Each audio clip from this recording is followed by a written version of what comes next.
ഞങ്ങളൊരു യാത്രയുണ്ടല്ലോ, ഇപ്പോൾ ഈ ബിഗ് ബോസിൽ വന്നു ആദ്യം ഹിന്ദി ചെയ്തു. ആ യാത്ര എങ്ങനെയായിരുന്നു?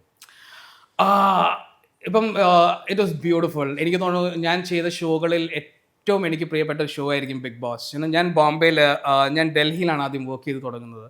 ബോംബെയിൽ വന്ന് ഞാൻ ആദ്യത്തെ ഷോ ബിഗ് ബോസ് ആണ്. First show in Bombay was Bigg Boss and it was like amazing. ഞാൻ ശരിക്കും പറഞ്ഞാൽ ഞങ്ങളെയൊക്കെ ട്രെയിൻ ചെയ്യാൻ വന്നത് ബിഗ് ബോസ് ആദ്യം തുടങ്ങിയത് നെതർലാൻഡ്സിൽ ആദ്യം തുടങ്ങിയ അവിടുത്തെ ആദ്യത്തെ സ്റ്റോറി എഡിറ്റേഴ്സാണ് ഞങ്ങൾ ട്രെയിൻ ചെയ്യാൻ വരുന്നത്. It was A beautiful experience. ഇന്നിപ്പോൾ കുറേ കാലങ്ങൾ കഴിഞ്ഞു, ഒരുപാട് സീസണുകളായി, ഇപ്പോൾ നമുക്ക് തന്നെയൊക്കെ ട്രെയിൻ ചെയ്യാം. പക്ഷെ അന്ന് ഇതിനെപ്പറ്റി എന്താണെന്ന് അറിയില്ല, ഇങ്ങനെ ഒരു ഷോ അറിയില്ല.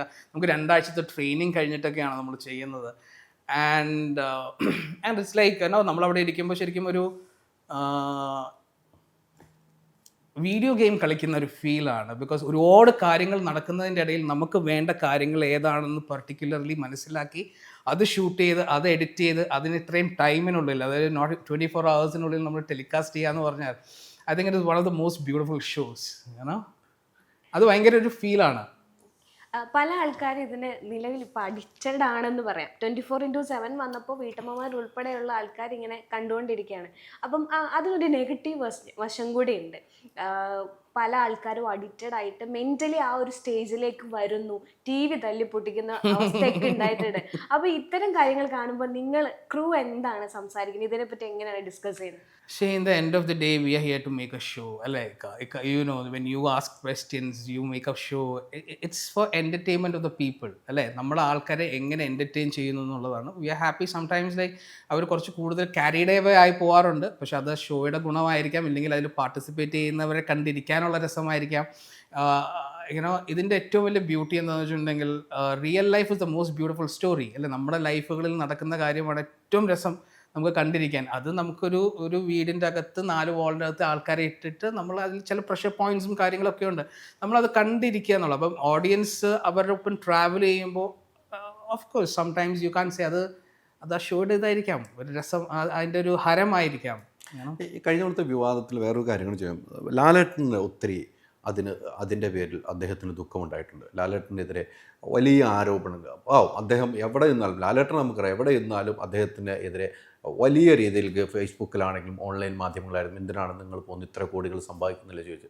അത് താങ്കളെ പോലുള്ളവർക്ക് താങ്കളുടെ പേരിൽ നിന്ന് തുടങ്ങിയ വിവാദത്തിൽ ലാലേട്ടനിലേക്ക് എത്തുന്നു. അത് താങ്കൾക്കൊരു വിഷമം ഉണ്ടാക്കിയിട്ടുണ്ടോ? ഞാൻ അങ്ങനെ ചിന്തിച്ചിട്ടില്ല. എൻ്റെ പേരിൽ നിന്ന് തുടങ്ങിയ വിവാദം മാത്രമൊന്നും അല്ല ഇതിൻ്റെ ഇടയിൽ എനിക്ക് തോന്നുന്നു ആ സമയത്ത് ഒരുപാട് കാര്യങ്ങൾ വന്നിറങ്ങിപ്പെട്ടിട്ടുണ്ട്. ഒരുപാട് പേരെ പറ്റി അവർ പറഞ്ഞിട്ടുണ്ട്. അവരുടെ കാര്യങ്ങളൊന്നും ഞാൻ പറയേണ്ട കാര്യമില്ല. So let's keep it aside. ഇത് എല്ലാവരെയും ബാധിക്കില്ല അങ്ങനെ ഒരു show. It's a big show. എനിക്ക് തോന്നുന്നത് ഫസ്റ്റ് തിങ്, ഇപ്പം ഞാൻ റിയാലിറ്റി ചെയ്യാത്ത സമയത്ത് പോലും, ഞാൻ വീക്കെൻഡ് എപ്പിസോഡും ചെയ്യുന്ന സമയത്ത് പോലും റിയാലിറ്റിയിൽ എന്തെങ്കിലും വരുന്നത് പോലും എൻ്റെ തലയിൽ വെച്ചിട്ട് എനിക്കെതിരെ ആൾക്കാർ പറഞ്ഞ ഒരുപാട് കാര്യങ്ങളുണ്ട്. അപ്പോൾ അതുപോലെ തന്നെയാണ് സാറ് ഒരു പാട്ടാണ്, സാറ് ഷോയുടെ ഫേസാണ്. ഇത് ഞാനായിട്ട് എൻ്റെ പേരിൽ തുടങ്ങിയതല്ല, ഞാനതിൽ ഉത്തരവാദിയല്ല, എനിക്ക് യാതൊരു റോളും അതിലില്ല എന്നുള്ളത് അവിടെയുള്ള എല്ലാവർക്കും അറിയാവുന്നതാണ്. ഞാൻ ഈ പറയുന്ന എൻ്റെ സീനിയേഴ്സായിട്ടാണെങ്കിലും എല്ലാവരുമായിട്ട് നമ്മൾ സംസാരിക്കുന്നതാണ്. സോ അവർക്ക് ക്ലിയർ ആണ്. ഇല്ലെങ്കിൽ പിന്നെ ഞാൻ ആ വിവാദം തുടങ്ങി കഴിഞ്ഞിട്ട് പിന്നെ ഞാൻ അവിടെ കണ്ടിന്യൂ ചെയ്യേണ്ട കാര്യമില്ലല്ലോ. ഇത്രയും വലിയ വിവാദമാണ്, അല്ലെങ്കിൽ ഞാൻ അതിൽ കുറ്റക്കാരനാണെങ്കിൽ എൻ്റെ മോളൊക്കെ ഭയങ്കര സ്ട്രിക്റ്റ് ആക്ഷൻ എടുക്കുന്ന ആൾക്കാർ തന്നെയാണ്.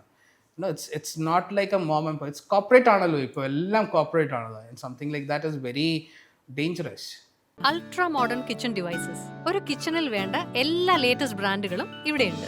ലോകോത്തര ബ്രാൻഡുകൾ, original products, wide range. MyG future. പൂവ് പോലൊരു പുട്ടുണ്ടേ അജ്മിയുടെ പുട്ടും. വിളമ്പാം നല്ല വിശേഷം. അജ്മി സ്റ്റീം മെയ്ഡ് പുട്ടുപൊടി.